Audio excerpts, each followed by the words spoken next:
ప్రభువు నామమునకు స్తోత్రం కలుగునుగాక. ఈ ఉదయకాలము మీకందరికీ వందనాలు తెలియజేస్తున్నాను. ఈ దినము మిమ్ములను బలపరచు దేవుని మాట. యెహోవా యందు భయభక్తులు కలిగి ఉండుట దీర్ఘాయువునకు కారణము. సామెతలు 10వ అధ్యాయము 27వ వచనం. దేవుని యందు భయభక్తులు కలిగి ఉన్నట్లయితే వారు దీర్ఘాయుష్యును కలిగి ఉంటారని లేఖనం మనకు సెలవిస్తుంది. సామెతల గ్రంథము 9వ అధ్యాయము 11వ వచనములో కూడా చూస్తే, నా వలన నీకు దీర్ఘాయువు కలుగును, నీవు జీవించు సంవత్సరములు అధికములగునని దేవుడు మనకు వాగ్దానం చేస్తున్నారు. మన ఆయుష్కాలమంతయు క్షేమముగాను సౌఖ్యముగాను మనము జీవించాలంటే తప్పకుండా భగవంతుని యందు భయభక్తులు కలిగి ఉండాలి. అలా భయభక్తులు మనము కలిగి ఉన్నప్పుడు అకాల మరణాలు తొలగింపబడి దేవుడు అనుగ్రహించిన ఆయుష్కాలాన్ని మనం సుఖముగా జీవించగలం.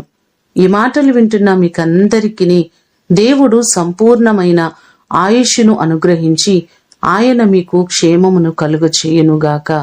ప్రార్థన చేసుకుందాం. పరలోకమందున్న మా తండ్రి, మీ పాదములకు వందనాలు, స్తోత్రాలు. నీ కృప చొప్పున మీరు మాకిచ్చిన క్షేమ స్థితి కొరకు వందనాలయ్యా. మీ యందు భయభక్తులు కలిగి ఉన్నవారు దీర్ఘాయుష్షు కలిగి ఉంటారని ఈ దినము మీరు వాగ్దానం చేస్తున్నారు. వాగ్దానం చేసిన మీరు నమ్మదగిన దేవుడవయ్యా. కొన్ని కుటుంబాల్లో యవన బిడ్డలు ప్రభువా వారి జీవితాలు ముగించిన వారు, ప్రయాణాలలో ప్రభువా అయా చనిపోతున్న వారు ఉన్నారు ప్రభువా. ప్రతి వారిని మీరు జ్ఞాపకం చేసుకోండి. యవన బిడ్డలకు మీరు దీర్ఘాయుష్యును కలుగ చేయండి. అకాల మరణాలను మీరు తప్పించండి ప్రభువా. ప్రతి కుటుంబము సంతోషముగాను సమాధానముగాను ఆశీర్వాదకరముగా ఉండునట్లుగా సహాయము చేయండి.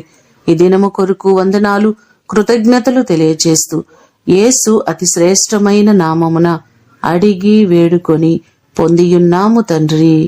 ఆమేన్. దేవుడు మిమ్ములను దీవించునుగాక.